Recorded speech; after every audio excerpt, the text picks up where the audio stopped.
honestly don't know that I've ever had a television show I've been more excited for than Shogun. For those of you the few of you who may have followed me ever since my movie blog days, you guys will know I have always talked about Shogun. When people say, what book should they make? Should they do now? Should a movie come out or a new series, whatever? Shogun, Shogun, Shogun, Shogun.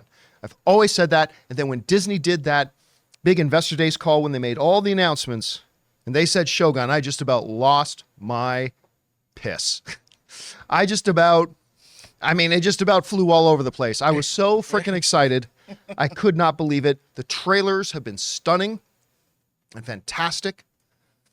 And it's coming out next month. We're about 4 weeks away before it comes out. But do you need to have some background information on this? You need to read the book before it comes out. And that is the topic of today's Mint Mobile hotline question of the day. Listen, guys, if you got a topic for the show and you'd like to hear your voice on our show, go ahead and call our Mint Mobile hotline anytime 24/7 at 951-268-4259. And today's is specifically about Shogun. Check it out. Hey, John and crew. My name is Isaac from Los Angeles, California. Today I have a question for you guys about books, movies, and television. I remember, John, you were talking about Shogun, which I'm really happy to see on Hulu, but I also figured out that Shogun is actually based on a book.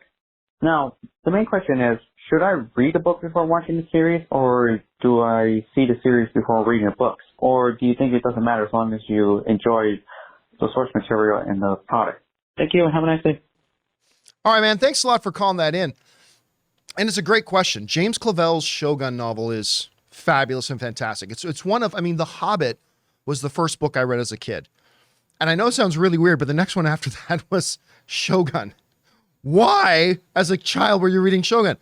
My mom read a lot of books, and that was one of the ones hanging around. There was a sword on the cover. So, that looked intriguing to me. Anyway, the miniseries they did back in the early 80s with, I think it was Richard Chamberlain, John Rhys Davies, who's, of course, Gimli in the Lord of the Rings films, was great. It was great. But, man, it could have been so good with a modern retelling. And now, as we look at that badass sonata on the front there, it's about to come out. All right. In asking the question about whether or not I think you need to read the book, Shogun, before watching the series, I am handicapped here because I have not seen the series, right? I need to have watched the series to be able to say, hey, listen, man, you're going to be lost unless you read the book. But I basically have a general rule for myself. If there is a movie coming out or a show based on a book, I make sure I don't read the book before I see the movie or the show. In the case of Shogun, there's not much I can do about it. I've already read the book. In the case of The Hobbit or Lord of the Rings, I've already read the books. But if there's a movie or show coming out, I don't want to have my own world built up in my head about what this show or movie should look like. I want to be able to watch the movie or the show and experience it on its own merits. So just in general, I would personally say, if you are tempted to read the book, do read the book. But I would say wait until after you've seen the series, because I think you should just let the series speak for itself. And I think we do ourselves a disservice because, again, books are just written words and then our imaginations fill in the colors, right?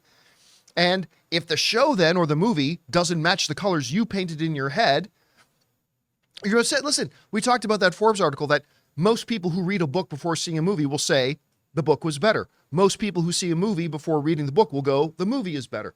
So I would suggest watching the show first. Guys, we want to take a second to thank a sponsor of this video, Mint Mobile. On average, it takes about 30 days for a person to break their New Year's resolution. So if saving money was on your 2024 list, your odds aren't looking that great. Luckily, I have a 100% guaranteed way to save you money this year. Just switch to Mint Mobile. For a limited time, wireless plans from Mint Mobile are $15 a month when you purchase a 3-month plan. That's unlimited talk, text, and data for $15 a month. I've told you guys many times that after switching to Mint Mobile, I am spending less than a third on my cell bill than I used to with a major carrier. Say goodbye to your overpriced wireless plans, jaw-dropping monthly bills, and unexpected overages. All Mint plans come with unlimited talk and text plus high-speed data delivered on the nation's largest 5G network. And don't worry about having to change phones or numbers. Use your own phone with any Mint Mobile plan and bring your phone number along with all your existing contacts. So guys, to get this new customer offer and your new 3-month unlimited wireless plan for just $15 a month, go to mintmobile.com/Campea. That's mintmobile.com/Campea. Cut your wireless bills to $15 a month at mintmobile.com/Campea. Additional taxes, fees, and restrictions apply. See Mint Mobile for details.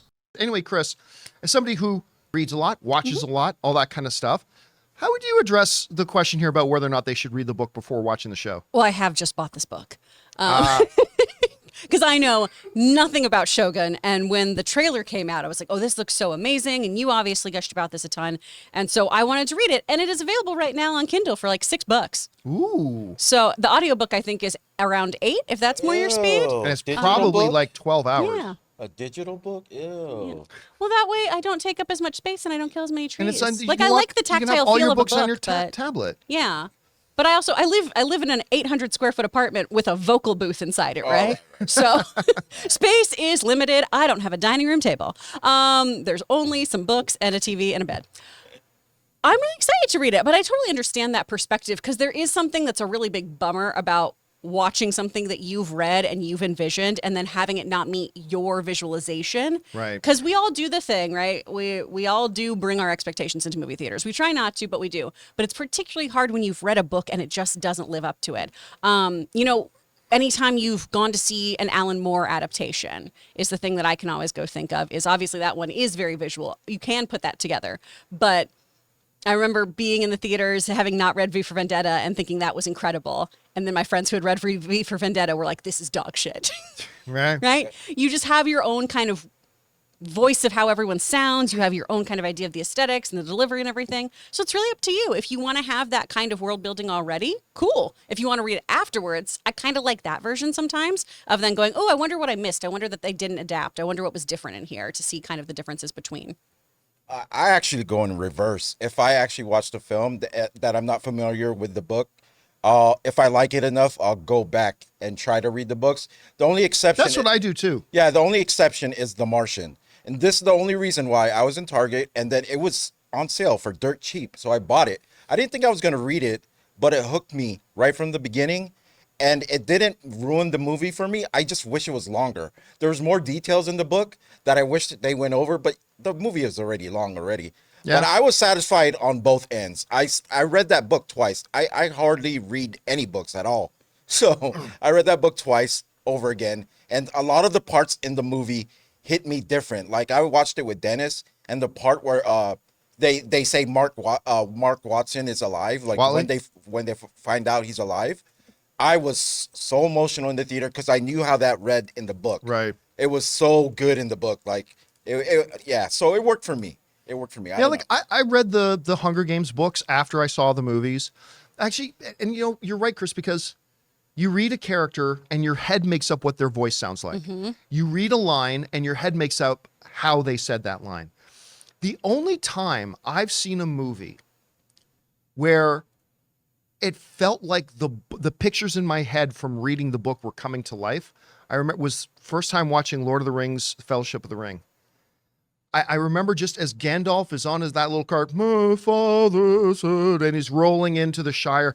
And then those wide sweeping shots of the Shire and Hobbit. And I'm like, I almost wept. It was like, this is exactly what I had pictured in my mind. But most of the time, you don't have that experience. How do you read those Lord of the Rings books? Because I watched the first Lord of the Rings, I said, I'm going to start reading because I wanted to know what happened. They're very because detailed. I didn't know it was a lot of walking. I didn't know it was 3 books. So when Lord of the Rings ended, I was like, what? Wait, what? That's it? So I wanted to get ahead. I couldn't even get through the first 3 pages because I was like, what language is this? Why is there a lot of thys and what are they referring to? It just didn't work for me. It's you just got to get a right mindset. That's all. Reading Lord of the Rings. Well, not to mention, it's his own language too. Right. Yeah. Guys, go ahead. Read it. Don't read it. Go ahead. Just make sure you watch Shogun. I haven't done an after show in a long time. We are doing an after show. I will be doing an after show for the Shogun episodes. What about Avatar? Nah, because everybody knows what happens in Avatar already because they've seen the animated series. But Shogun, Hey guys, thanks so much for watching this video. Make sure you like the video, leave a comment, and subscribe to our channel. And don't forget, we have a daily podcast called the John Campea Show podcast, available on Apple Podcasts, Spotify, or your favorite podcasting app of choice. Go and subscribe to it today so it'll be there when you need it.